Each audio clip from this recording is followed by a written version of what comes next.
محبوب،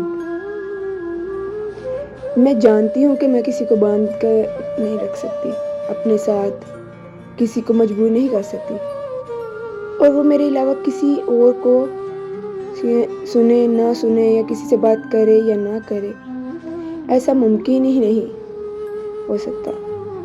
لیکن پھر بھی یہ جاننے کے باوجود بھی میرا دل چاہتا ہے کہ وہ میرے علاوہ کسی سے اپنے دل کی بات نہ کرے، کسی کو کچھ نہ سنائے۔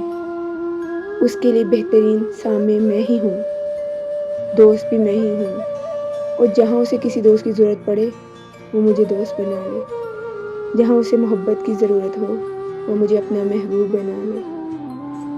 اور کیا، اسی کو تو محبوب کہتے ہیں۔ کچھ کہانیاں سنانے کے لیے نہیں ہوتی، صرف یاد رکھنے کے لیے ہوتی ہیں۔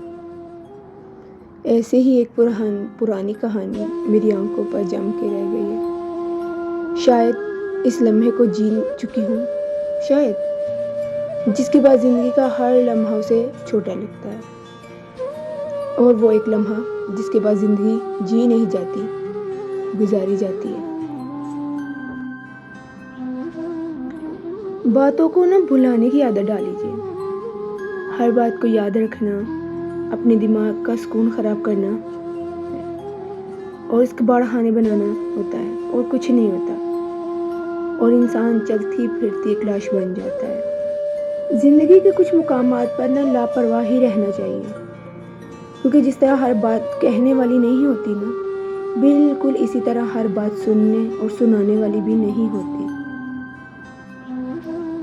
دھیان کا رشتہ بھی عجیب ہوتا ہے، سوتے جاگتے ہنستے روتے بس ایک انسان کی ہی فکر رہتی ہے۔ شعور لاشعور پر بھی صرف ایک انسان ہی حاوی ہوتا ہے۔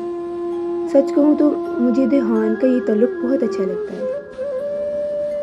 مجھ سے بھلے کسی کو محبت ہو یا نہ ہو، مگر میری خواہش ہے کہ میرے ہمسفر کا مجھ سے دھیان کا تعلق ضرور بنے اور ہمیشہ قائم رہے۔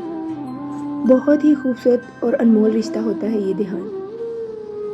سب کچھ ہونے کے باوجود بھی صرف ایک انسان کا ہی دھیان رکھنا، ایک انسان کو ہی سوچنا، دھیان میں رہنا کہ وہ یہ کر رہا ہوگا، یہ کر رہی ہوگی، یہی تو دھیان ہوتا ہے۔